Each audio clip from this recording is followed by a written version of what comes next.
বুনুসডেরি ব্লগে সবাইকে স্বাগত।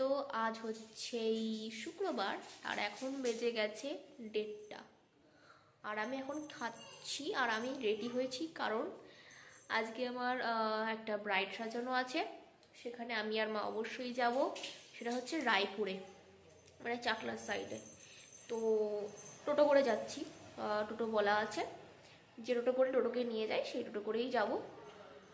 আর মা এখন দোকানে গেছে, বাপি আসবে স্নান করতে, কারণ বাপি স্নান টান করে রাখলে অসুবিধা হবে না, বাপি টুক করে কখন একটু খেয়ে নিতে পারবে।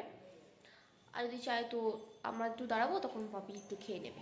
আসবে টোটো 2:30টার সময়, 2:30টার দিক বেরোনোর কথা। আমি এখন খেয়ে নিচ্ছি, টোটোকে সবে খাওয়ালাম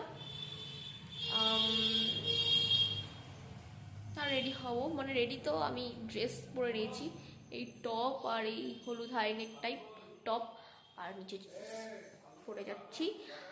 আস্তে আস্তে হয়তো 7টা বাজতে পারে, আশা জানি না কখন বসবে। বলা তো আছে ব্রাইডকে 3টের সময় বসার কথা, তো দেখা যাক কি হয়, দেখতে হবে। তো চলো আস্তে আস্তে দেখাবো কি কি। ও আজকে কি রান্না হয়েছে সেটাও দেখিয়ে দিই।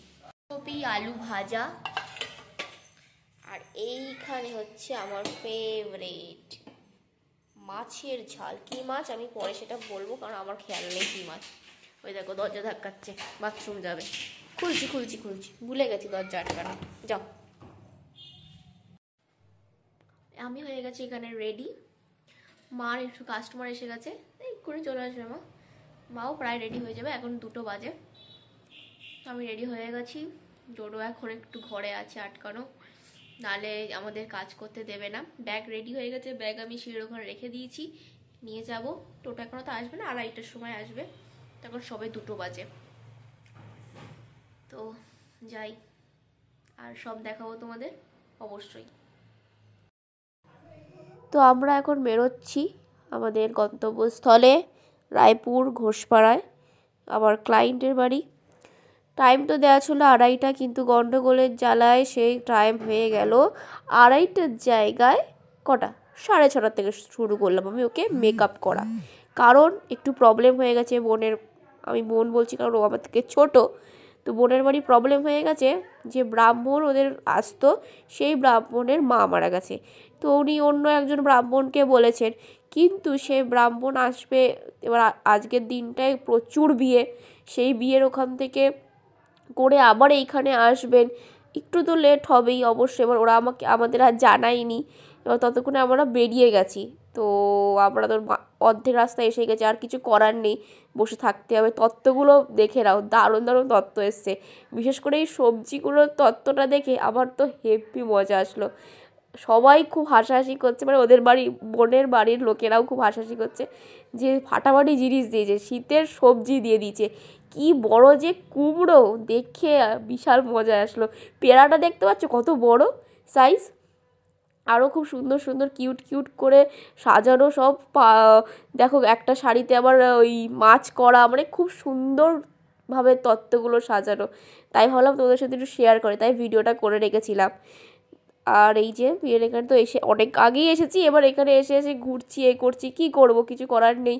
আমি আর মা ঘুরে বেড়াচ্ছি, আর মাকে বলছি মা আমার একটু ফটো টটো দাও, মা একটু এ করে দাও, এইসবই আমি করে বেড়াচ্ছি, কি করব। তারপরে আমরা 6:30টার দিক শুরু করলাম মেকআপ করা, ওই 9টার আগেই শেষ করে দিয়েছি। 9টার দিকে আমরা বেরিয়ে গেছি, আর 9:30টার দিকে বাড়ি ঢুকে গেছি। একটু লেট হয়ে গেছে, সেটা আমরা অনেক আগেই ঢুকে যেতাম। যদি 3টের দিকে 4টের দিকে শুরু হতো, তাহলে 8টার দিকে হয়তো 8:30টার দিকেই আমরা বাড়ি ঢুকে যেতাম, কিন্তু সেটা হলো না, কি আর করা যাবে, একটু হয়ে যায় বিয়ের দিন। বিয়ে বাড়িতে একটু না একটু কোনো একটা প্রবলেম হয়ই। তো আমি এখানটা একটু লাইটটা কম বলে হয়তো বোনকে বোঝা যাচ্ছে না কেমন কি লাগছে, অন্ধকারের এতে লাইটটা একটু কম আছে। কিন্তু আমি ওকে শর্টে তো ছেড়ে দিয়েছি ওর ফুল লুকটা। প্লিজ তোমরা গিয়ে দেখো আর কমেন্ট করো যে ওকে কেমন লাগছে, আর আমার সাজানোটা তোমাদের কেমন লাগলো সেটাও একদম বলতে ভুলো না।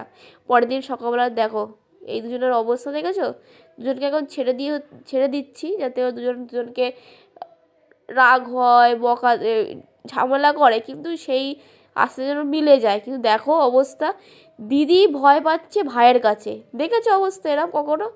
মানে দুই ভাই বোনেতে মিলে কি করছে। লাস্ট ফিনিশিংয়ে তো ডোডো রেগেই গেছে, ভাগ্যিস কিছু করেনি, কারণ ডোডো না একদমই খুব শান্ত বাচ্চা, একদম এইসব ঝগড়াঝগড়ি এসব একদম পছন্দ করে না। আর চিকু হচ্ছে তার বিপরীত। তা আমাদের ব্লগ ভালো লাগলে লাইক শেয়ার সাবস্ক্রাইব করতে একদম ভুলবে না। টাটা।